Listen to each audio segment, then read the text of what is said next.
వృశ్చిక రాశి, ఈ రాశి వారికి కాస్త మెరుగైనటువంటి ఫలితాలు లభించినప్పటికి కూడాను కొంత వాయిదా రూపంలో డబ్బులు అనేటువంటివి వస్తాయి.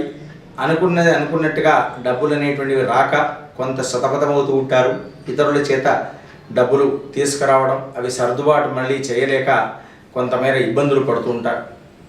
అలాగే వీరు చేయదలుచుకున్నటువంటి వృత్తి వ్యాపారాలు ఎందుకు కూడాను కొంతమేర పురోభివృద్ధి సాధించినప్పటికి కూడాను అంత ఆశాజనకంగా లేక కొంతమేర నిరుత్సాహంతో సాగుతూ ఉంటారు. స్వస్తి ప్రజాభ్య పరిపాలయంతాం న్యాయేన మార్గేణ మహిమహీషాః గోబ్రాహ్మణేభ్యః శుభమస్తు నిత్యం లోకాః సమస్తాః సుఖినో భవంతు.